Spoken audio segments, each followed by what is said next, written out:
In this tutorial we're going to be learning two different versions of the puff stitch. The puff stitch is a super cute stitch, but it can be a little tricky for beginners, so I'm going to take it as slow as I can. So to make a puff stitch, we first yarn over and then we put our hook into the stitch. Then we yarn over and pull up a loop, and then you need to keep pulling this loop until it's a little bit longer than a normal stitch loop would be, and that's what creates this puff. So I make mine about the height of a half double crochet. Then I'm going to yarn over, put my hook back into the same stitch, yarn over and pull up a loop to that same height. Then I'm going to yarn over and repeat those steps again, pulling up another loop to that same height. We've now got 1, 2, 3, 4, 5, 6, 7 loops on our hook. So to finish off the puff stitch, we yarn over and pull that yarn over through all 7 loops on our hook. And then to just complete that top of that puff stitch, we make a chain of 1.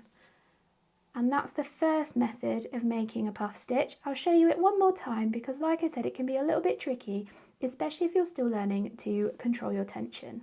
So we're going to yarn over and put our hook into the next stitch.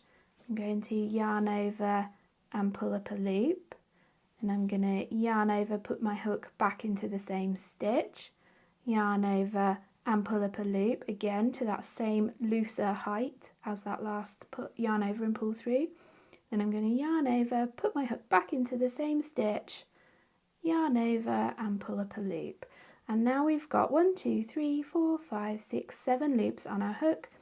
So we yarn over and pull through all 7 loops on our hook, and then we make a chain of 1 just to close off the top of that puff stitch. So that's the first method of making a puff stitch. So there is another method of making a puff stitch which is a little bit taller and a little bit neater than the normal puff stitch. So on this sample here, on the first row is the puff stitch we've just learned, and this second row is the slightly taller second puff stitch that we're going to learn.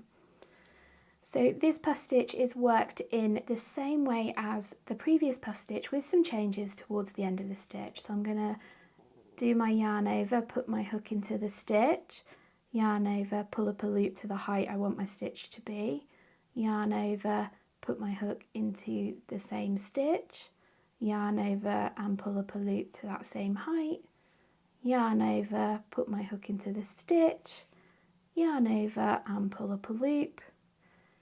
And now we've got 1, 2, 3, 4, 5, 6, 7 loops on our hook. So this is where the extended puff stitch differs. Instead of drawing our next yarn over through all 7 loops on a hook, we're just going to draw it through the first 6 loops, just like that.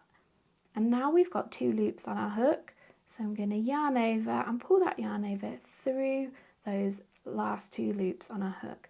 And that is the slightly taller extended puff stitch, and this puff stitch is actually the one that we're going to be using in the Yorkshire Sampler Blanket Crochet Along. That's a crochet along that's starting on the 6th of July.